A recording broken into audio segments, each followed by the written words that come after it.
Hello, I'm Jackie Lucky, your financial planning maestro. This series of podcasts is aimed at financial planning professionals and also those who are looking to enter the financial planning profession.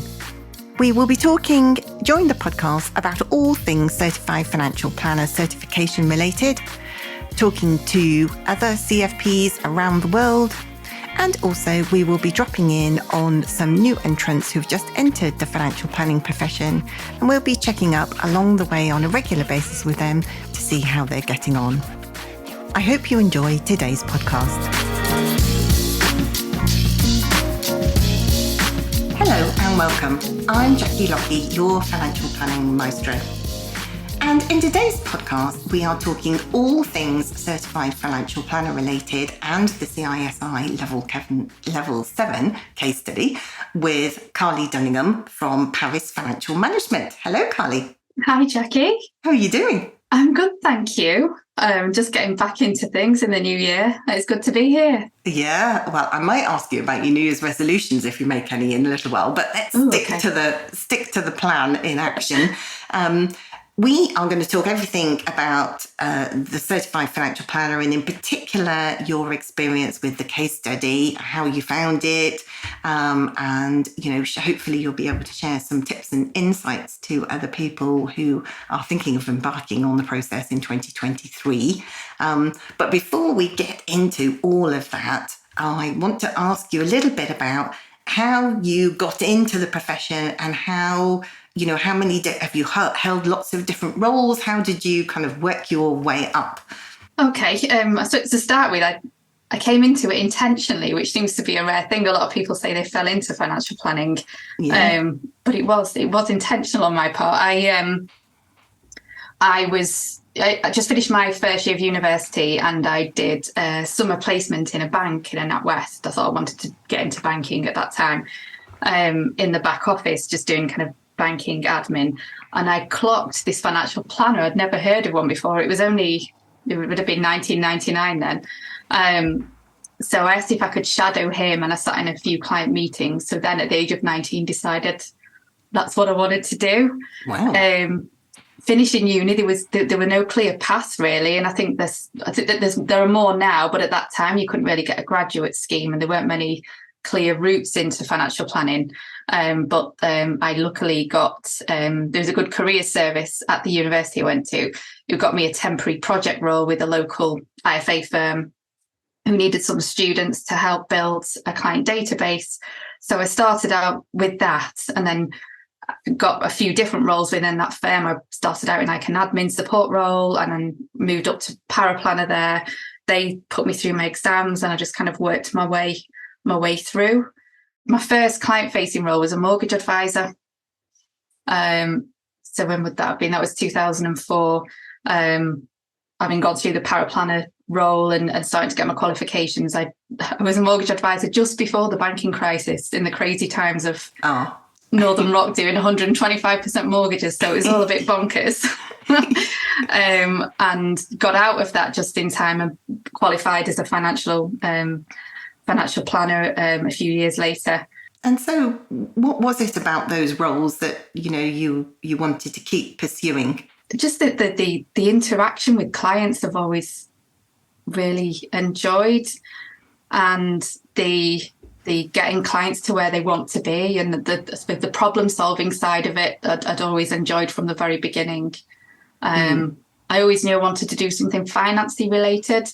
But it wasn't until I kind of started going down this path that I realised how much I wanted to do financial planning. Yes, yeah. It was interesting. I was just reading the news earlier today and the Prime Minister was saying that he thinks everybody should keep studying maths until they're 18. And I know there's a lot of financial planners taking to LinkedIn saying, well, maybe it's not actually maths that we need. Maybe it's helping people understand what mortgages are and how to budget properly and things like that are maths related, aren't they? But perhaps a bit more practical.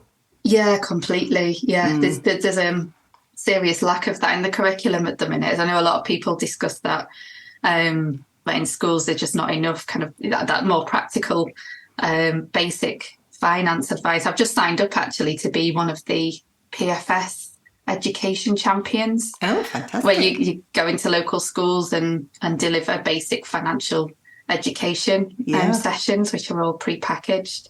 But really, it should be part of the curriculum to some level. Absolutely. Completely agree. So let's move on then and talk about how did you find out about the CFP? Was it when you got to Pavis, or was it before then? Before then, actually, quite early on. I went to an IFP meeting, a local one, and heard Nick Can speak. And that was when I was a paraplanner. So that's going back to like 2004 or something. So I was aware of it. And I was really interested in the more, because at that time I was working for a firm of financial advisors where it was a lot more of a kind of transactional based advice. And I've been really interested in this holistic approach. I actually went on an IFP paraplanning workshop day, I think, at that time as well. So it was always there on my radar. And the CFP being this thing that I definitely wanted to do at some point. But it never seemed to be the right time. The other things kind of got in the way, life things and different opportunities in the companies that I've worked in. I just kept kind of putting it back, doing other things first. I suppose I was focusing on becoming chartered to start with. But then, having a baby, changing jobs, all the other things that life gets in the way. Yeah. And so then obviously there came a point where you thought, right, now's the time. It's either now or never. So you decided to bite the bullet and embark on your journey. Yeah. It's probably that realization that there isn't a right time. Yes. Kind of keep thinking, I kept thinking, this is such a big task. I can't do it now. I've got too many things going on at the moment. And in the end, just thought, no, I'd done as many CII exams as I possibly want to do. Became fellow there. So it was kind of like the next step. Yeah. And there isn't ever an exactly perfect time. You just have to fit it in and get on with it. Yeah, absolutely. And I'm quite often asked, when's the best time, Jackie, in your opinion? I'm like, well, whenever you've got 60 to 100 hours free. Yeah. You never have. You just have to find the time. I mean, Pavis were going through an acquisition at the same time as me working on my first submission. And it was bonkers. I was just pulled in so many directions, but somehow you carve the time out to do it once you're committed to it. Yeah. And I think that's it, isn't it? Once you're committed, then you've got to give it your all. And so tell us a little bit about your experience. What was your case study like and how did you approach it? Yeah, it was a bit of a roller coaster of a journey, really. Kind of highs and lows. Had moments of really enjoying it, really getting into it. And other times just completely beside myself. And every emotion in between. I think the way I approached it was to just try and break it down into bite-sized chunks. Obviously, I got help from yourself, which was really useful in terms of the kind of ongoing support and following your program of how to tackle it, which bits to do in which order, and just focusing on those. So, kind of working on the assumptions and not moving on to anything else until that was done. Yeah. And I drew myself out like a little schedule at the start. So over the weeks that I had, I think it's 10 or I can't remember now, 12 weeks. Yeah. The first 2 weeks were just purely just reading the case study over and over and again, making notes, and then moving on to the calculations. And I had all of that written down. So I just tried to stick to this schedule. I went off a little bit, but it helped to start out that way and break it down, as I say, into kind of bite-sized chunks, because I think it's quite easy to feel completely overwhelmed with it when you first get it. You don't know where to start. Yeah. So having something like your program where someone, you were telling me, just do this first, or just do this and not think about anything else that's to come next. Yeah. And I think one of the big traps that people fall into is when they start to feel a bit overwhelmed is they go into solution mode and start thinking, right, well, I think I know this person needs a pension, or I need to, move the assets from husband to wife, or whatever it might be. And that's one of the big things that we talk about on the course, isn't it? Not jumping over all the assumptions and all the analysis and and, making, hasty recommendations perhaps.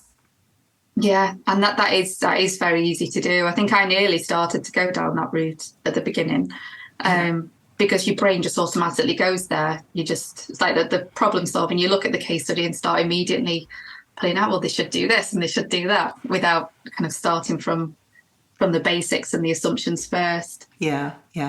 So tell us a little bit more about it then. What were there any particular areas of the case study that you found personally the most challenging? And what steps did you take to try and overcome those challenges? I think the biggest challenge for me was using Excel. Mm-hmm. And I know that nothing stipulated that you have to use Excel in real life situations. I use Voyant for everything. Yeah. But using Excel, I had the most basic working knowledge of it prior to doing this. So that was a real steep learning curve for me. Learning how to do all the formulas and calculations. And I'm so proud of my my spreadsheet now. I like to show it off to people as this amazing piece of work that I did all by myself. Oh, it is absolutely fantastic piece of work. Yeah. So yeah, that was probably the biggest challenge for me. All the other things, like, as you come across different the research you need to do on assumptions and thinking about all your kind of technical knowledge and tax and things, you can just Google if you need to refresh your knowledge, and deal with things that way. Whereas, the Excel, I'd recommend to anyone who doesn't already have the Excel knowledge to go on some sort of training course, even if it's just a few hours. Because, I spent hours upon hours doing and redoing formulas. Yes, yeah. And I think some of it is, I've got some people on courses who kind of say, I've kind of looked at the formula, but it doesn't make sense, or it's coming out with the wrong answer, or just given a blank, or whatever it might be. And then I quite often say to them, you've got to think it through as if you were writing it down, rather than, if you were explaining it to me. Like quite often is, in our courses, we do simplified tax calculation, don't we? Which is quite tricky with all those string of if statements that we're working on. And I've had quite a lot of people say, mine doesn't quite look like yours, Jackie. And I can't really see where I've gone wrong. And we quite often end up having a conversation about, well, you need to say, okay, if I was sat in front of you now and you were going, right, Jackie, this is how an income tax calculation works. This bit is your personal allowance, you get that bit free. Then after that, between these two amounts, you get taxed on this bit. Then after that, and so forth. And that kind of approach, that kind of generic, holistic approach actually can work really well, because it's not just a case, is it, of, following the formulae. You've got to understand what you're doing. Yeah. It's got to make sense. I think I did that a few times, actually, was writing it out. It still took me a while to get my head around it. Yeah, it does. It does. But do you think that, has it made you look at things differently going through, that experience of building your own Excel spreadsheets? Yeah, I think it just makes you think a lot more about how everything interacts with one another. So, how meeting one client objective has a knock-on effect with everything else, and that interaction, which you kind of see when you're doing a Voyant cash flow, but just seeing the mechanics of it behind the scenes does make you think a lot more about the impact of one thing on another. Yes.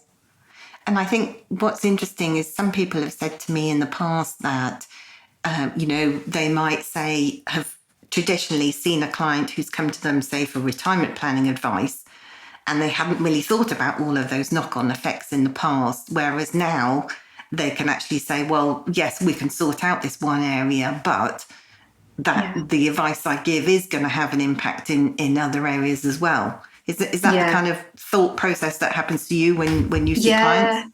Yeah, and things like, get into, like, when you're dealing with in the cash flow in the case study, thinking about getting to the estate planning section, which is at the very end, and then you're looking at how their wills put together, and that then impacts everything else, because you're like, well, where are you leaving your assets to? Is everything going to the spouse or partner? And those sorts of things prompt when you're speaking to clients, well, what is in your will? Is it as you think it's going to be? Are your family going to be secure if anything happens to you? Or is it going to be, the family might want to leave assets to other members of the family and not realise the impact they're potentially leaving their partner in. So yeah, it does. It just makes you think about it on a more kind of complex level. Yeah. It's quite interesting, isn't it? The way it's changed or changing your thought process. Having to go through that pain. It was all worth it, wasn't it? It was. And my certificate arrived yesterday in the post. That made it all feel worth it as well. Fantastic. Well, I hope you've got that framed on the wall. Get down the shop and get yes, get a lovely frame for it. A big gold frame, I recommend. I think so. So how many hours in total do you think it roughly took you to complete your case study submission? It's a difficult one. I think the guide from the CISI is like 100 hours. I'd say I did at least that, probably more. It's a lot. Yeah, it is a lot. And I failed mine on the first submission, and I spent a lot more time than I thought I would on the second. I was thinking when it first came through, it would just be a few tweaks, but a few tweaks in one area impacted everything else, and ended up having to redo pretty much every sheet on my spreadsheet. So I probably did about 30 hours on the second submission at least. Yeah. Sometimes, some people have said it can, or I think I was talking to somebody else on a podcast a couple of weeks ago, and they were saying it took them nearly 200 hours. They passed on their first submission, but what's interesting is that it seems to be taking in that region of over 100 hours if you calculate all of the hours, including any other, second or third submissions. Yeah, didn't really keep track, but I spent plenty of full weekends completely engrossed in it. Yes, all social life on hold for a few months. Yeah. But it's, it's a testament to your hard work and determination, Carly, that you got through it really smoothly on your second submission. So many congratulations for that. Thank you. So we just touched on, looking forward in your day-to-day advice that you're giving to clients. Is it changing? Is it changing the discussions that you're having with the other guys in the firm, perhaps, as well as the clients? Or is it primarily the way things have changed for you personally? Is it's helping you more with clients? Yeah, probably a bit of both. It's helping me more with clients. I'm actually in the process of redesigning how we present how we present a financial plan to clients. It's prompted me to think about how the information is presented and what we actually produce for a client in terms of that initial plan. So I've been speaking to the team about that, and we're looking at getting something completely redesigned in the way that's put together. So I don't think I would have thought about doing that if it hadn't been for going through this process.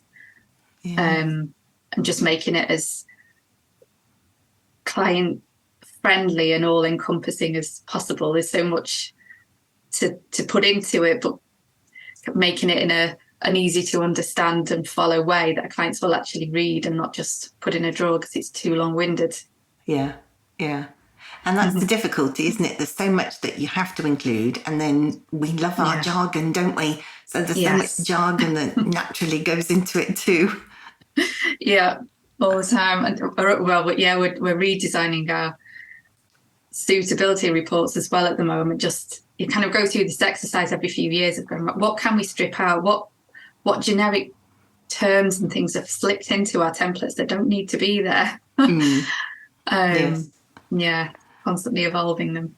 Yeah, and I think it's tricky, isn't it? When lots of people have said to me in the past, once they've been through the CFP, about transitioning what and incorporating that into the business. And some people have said, for example, as part of their investment committee, the first point on their agenda is to discuss assumptions that they never had on their agenda before. And, just prompts you to kind of look into all of those corners If you're using Voyant as you are, then, how is Voyant working? How are the assumptions in Voyant used? And are you plugging in the right assumptions? Completely. Yeah, that is a big one actually coming out of this is the realizing the impact of assumptions and making sure that they are reasonable and realistic. And we have actually this thing on our advisor roundtable meetings that we have monthly, I've started putting on the agenda regularly now as the Voyant assumptions, which we've always, I think we kind of review them once a year or so, but just to make us really question and think about what we're using there, making sure it's still appropriate. Yeah. And then thinking about how one assumption impacts another. Yeah. Absolutely. Yeah. And, interesting how, we've got more people living longer, haven't we? There'll come a point in your assumptions discussions where 100 won't be long enough if you're doing the cash flows to 100. And also, the current environment with higher rates of inflation, does there come a point where you kind of have to say, well, it goes on a certain amount of time that you start to factor that in over the long term? Or not, maybe. Yeah, or how long is it going to be high? Yeah. How long? How long is a piece of string? And all of that kind of thing. But I think that's, these kind of things, forcing you to think through those during your case study actually can be really useful, because even if the answer is we're happy with what we've got, you can still document that, can't you? And it's a robust process that you've got from a business perspective. Yeah, that's it. You've at least documented that you've thought about everything that you're using, whether it's still appropriate or needs to be changed. Yeah, really interesting. Very interesting. Excellent. Well, I'm glad that the pain was kind of worth it. And that it's been definitely beneficial for you personally and professionally with clients as well as with the others in the firm. Let's move on to look at some of the wider aspects of financial planning before I come back at the end and ask you about your tips for other people who might be embarking on the process. But, for me, growing up in the profession, in my 20s, there weren't many female financial planners around at all. In fact, I think I went to my first conference in 1999 and I think there were 3 female financial planners. And about 350 guys at the conference. So, what's your experience of getting the support and, having, other people, other female financial planners to look up to?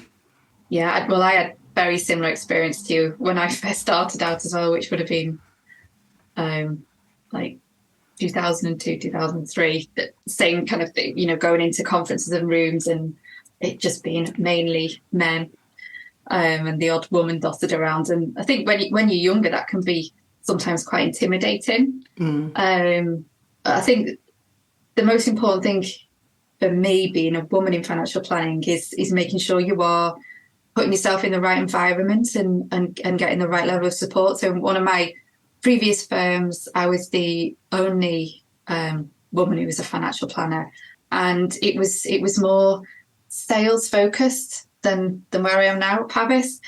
So I was told I wasn't salesy enough, and I kind of went through periods of questioning whether I was in the right role, but stuck with it. And then once I've moved to Pavis, it was a whole different experience because it's a lot more of a more professional financial planning firm, and I had an amazing mentor, Julie, who's a director and financial planner at Pavis. So having that kind of role model to look up to really helped me, and we work in a very similar way. So I found myself I am in the right place. I'm doing the right job.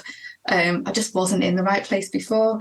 I think it does make a big difference to have those role models, whether they're in the same firm as you or, there's lots of ways to connect with communities through Facebook and other social media and things like that at the moment, to connect with other female financial planners to support each other. And there's lots of that going on, and it's amazing to see. Yeah. And now, I think the last conference we went to, where the numbers were completely different, weren't they? There weren't just 3 of us in the room. Lots of us. I wonder if at some point we might outnumber. I think so, yes. That'd be good I was to see. frantically counting, actually, because I think we're not too far away from many conferences being, about a 50-50 split, even, maybe more females than males in some conferences. Yeah. I think maybe the day will come, maybe. And I know that you personally do a lot, helping other females and helping anybody, actually, who wants to get into financial planning, don't you?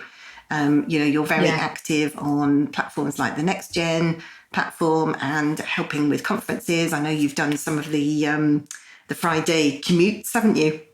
I have, yes. I did a commute a few weeks ago. I think it's important. I mean, I enjoy this. I enjoy what I do. I really enjoy it, and it's kind of helping other people to come through because I want them to get in and see how amazing it is as well. I've always kind of put myself out to kind of help. We've just recently taken on a new recruit, a young guy who left university, and he just took the initiative to connect with me on LinkedIn a few years ago while he was still at university and just asked if he could come in for a coffee. So I gave him like half an hour chat. He really wanted to get into financial planning. And then we've kept in touch. I put him in touch with Next Gen at some point. And then when we had a vacancy open up, he's come on board. But yeah, I think it's important to help the next generation of financial planners come through and introduce them to it because it's still not widely known enough. I give a careers talk to John Moores University every year to I think it's Masters in Accounting and Finance. And a lot of the students, they're naturally pushed towards accountancy because the university it's easier for them to promote accountancy because there are big graduate schemes available and they don't know as much about financial planning and how to direct the students and the graduates there. So it's just getting the word out, isn't it? Getting more people to know about it. Yeah. And, you've got to be a trailblazer yourself, haven't you? So that, the maximum number, if we're all a trailblazer in our own right, then that means that we can, attract the attention of more people who might be interested in joining. Yeah, exactly.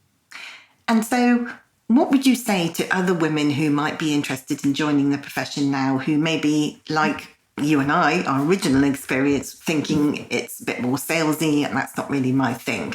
I'd say I think it's hopefully less that way than it used to be. I think it's a great profession for women generally. Don't want to be too kind of general and stereotyping, but generally women can be more empathetic and I think make really good financial planners. Now that it is not a salesy focused role, I think it's more suited to women. As I said before, I think for anyone thinking of starting out, just find the support, reach out to other female planners. I think it's great how much people are supporting each other on social media. And make sure you find the right environment. Yeah. And if you're not enjoying it, then that's not necessarily that you don't enjoy financial planning. It might be that you're not in the right environment, mightn't it? Yeah. Just look around and find a new home. Yes. That's more suited. Find some other like-minded people, wherever they may be. Yeah. And I think that's one of the advantages, isn't it, from, the pandemic, is that it's so much easier to connect to people and have a chat online. You don't have to be in the local vicinity. Yeah, it's just made us... It's funny, isn't it, that option was always there. We always had we've had it for a while, the ability to just have a chat on Zoom and connect online. Same with client meetings, really. The technology was always there, but a lot of us weren't using it. You just kind of do everything in face-to-face, in person. Yeah. But it is a lot easier, and there's so many groups out there to join and people supporting each other. I'm sure most people like us, if they're approached, they will offer some guidance or help. Yeah, absolutely. Do you think that women make better financial planners than men? Oh, that's a controversial one, isn't it? I think they do.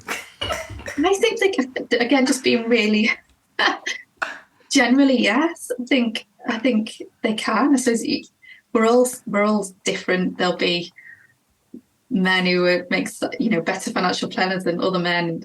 But yeah, I do think we make good financial planners. We're good at listening, which is such a big thing to be able to listen well. And maybe we do make better financial planners. I'm starting a one-woman revolution for every woman I talk to. Okay, well, before all the men in Pavis Financial Management start jumping all over you and shouting the odds, we better move on swiftly. Right. So let's return to a couple of final questions that we've got for you about the CFP. And, what are the things that if you were talking to somebody today who was thinking about doing the CFP, what were the things that you would advise them to do? Do you have any tips or any advice for somebody who was thinking, 2023 is going to be my year? Yeah, I've got a few. I started thinking about this before we spoke. And as I mentioned at the start, I think break it into chunks. Don't get, try not to get overwhelmed. Just make a schedule at the start and tackle one thing at a time. Yeah. Really get to know your case study inside out to start with. Read it over and over, highlight it, make notes, write down the objectives that you're pulling out, write them down again, and just be really familiar with it before you put pen to paper or start the calculations.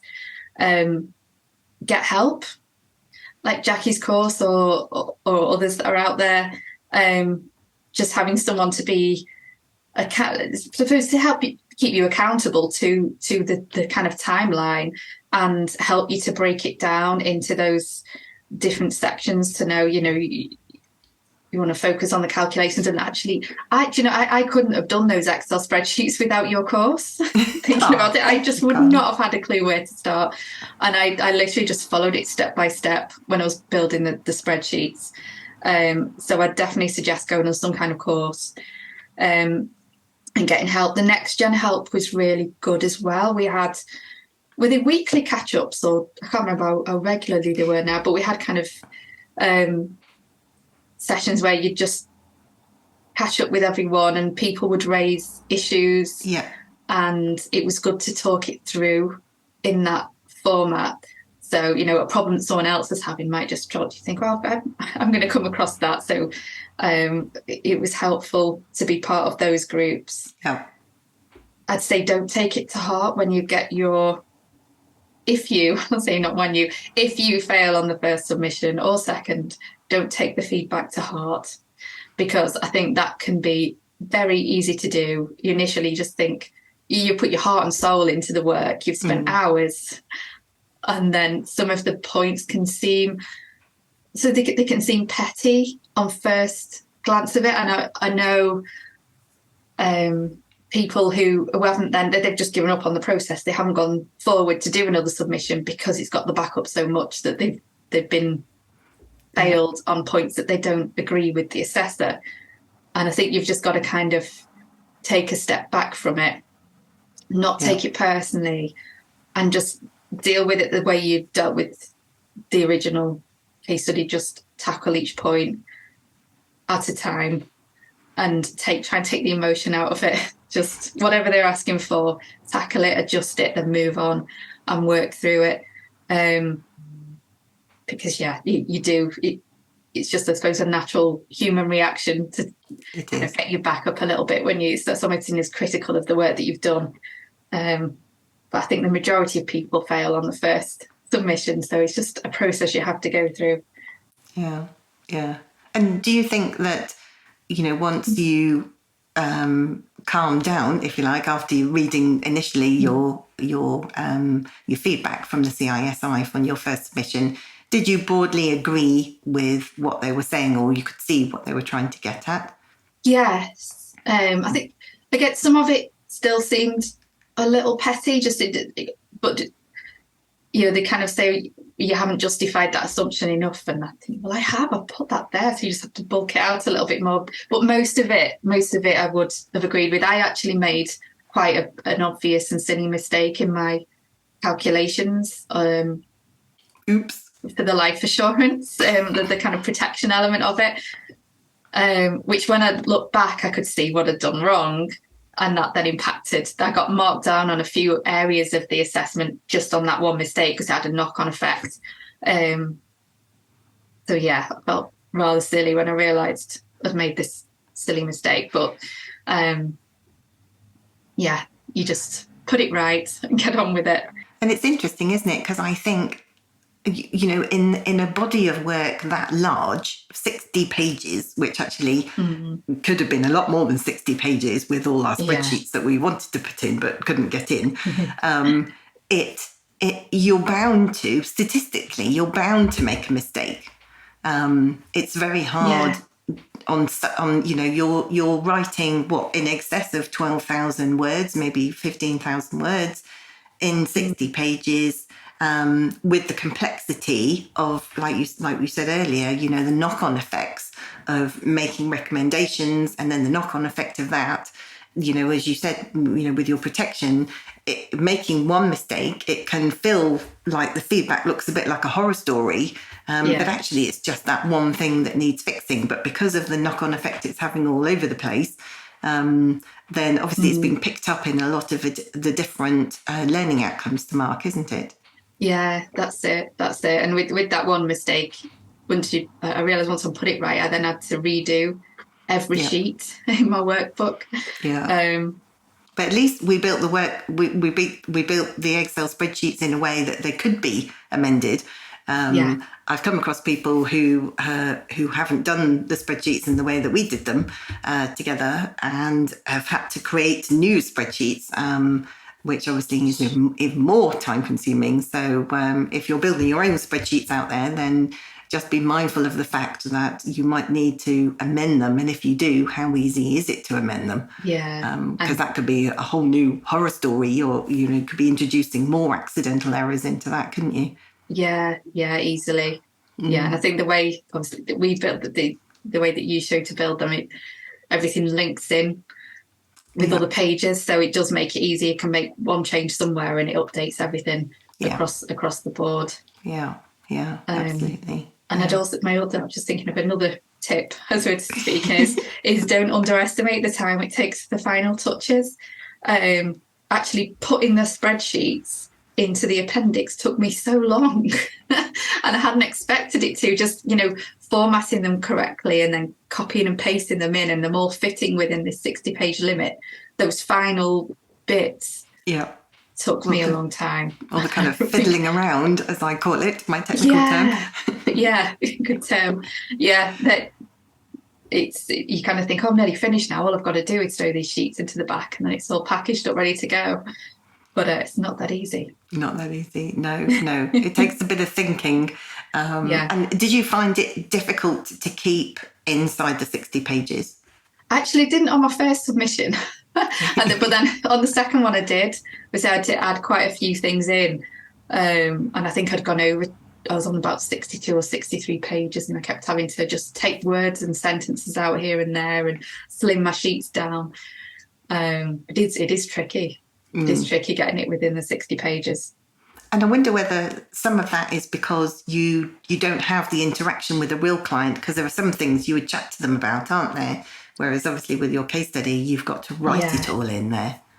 And that is the strange thing about it, isn't it? When you compare it to a real client, you'd never, with a real client, tackle absolutely everything in one go like that. You'd normally do things one thing at a time, or a few things at a time. But yeah, the fact that you can't discuss with them, you've got to put every little thing and every little assumption that you've made in that report. Yeah, absolutely. And just a quick one, do you know roughly how many pages your assumptions stretch to? How many pages the assumptions? I think 3. That's good going, yeah. Is it? Was it 3 or was it spilling onto book? I know that the guideline was trying to keep it within 2 and that just wasn't happening at all. Yes, I always say to people, don't I? 2 pages. And then now I'm saying more than 4 and you're in trouble. And everybody looked at me, and the other day somebody said to me, oh, Jackie, I've written 7. I was like, okay, that's probably too many. You think you've only got 60 pages and you've written the 7 pages of assumptions, so you need to... slim it down a bit. Slim it down a little bit, yeah. And I think, maybe because of the lack of client interaction, there's, certainly when I did my CFP, it was quite a long time ago now, I had this urge to kind of waffle a bit more than I otherwise would have done because of that lack of personal interaction. Did you feel the urge to kind of, make more fluff or more background and when you were trying to write your plan? Yeah, I probably did, because as you say, there were things, if it was a real client, you'd be discussing with them in person, and you have to well, I've assumed you would do this in this situation, I've assumed you would do this, whereas in real life you'd actually just ask them the questions. Just ask them, yeah. Rather than having to make all of those assumptions about what they may or may not do. Yeah. So yeah, I can see that. And it is easy to waffle, and that that makes it even more difficult to get within 60 pages. Yes, I came across somebody the other day, and they had written the same paragraph for their emergency cash fund and why it was the amount that they were recommending 4 times. And because the paragraph was quite big, they'd actually wasted a page. My gosh. And you think you can't waste a page. That. Yeah, but 1 page, it doesn't sound like a lot, does it? But 1 page, if you could have 1 page back. Yeah, it's important, that 1 page. It's important. It could be. It absolutely could be. So, yeah. I remember you saying actually that when we first started the course, kind of don't try not to repeat, and I kept thinking about that all the way through, not to repeat whatever you put in the assumptions appendix. You don't need to justify again in the report, which it's easy to go down that path. It is. Yeah, it is. Yeah, very interesting. Carly, it's been an absolute pleasure. We're out of time, but it's been an absolute joy to talk to you. Thank you so much for joining me on the podcast today, and congratulations on becoming a certified financial planner. Thank you very much, Jackie. I've enjoyed our chat. I hope you enjoyed today's podcast. It's really interesting, isn't it, to listen to other people's points of view about different things, all relating to our wonderful financial planning profession. If you know anyone who might be interested in listening to any of these podcasts, please pass on our details to them. So that's it from me. Join me again next time when we'll be talking all things certified financial planner related, and also dropping in on our new entrants to the financial planning profession. Bye for now.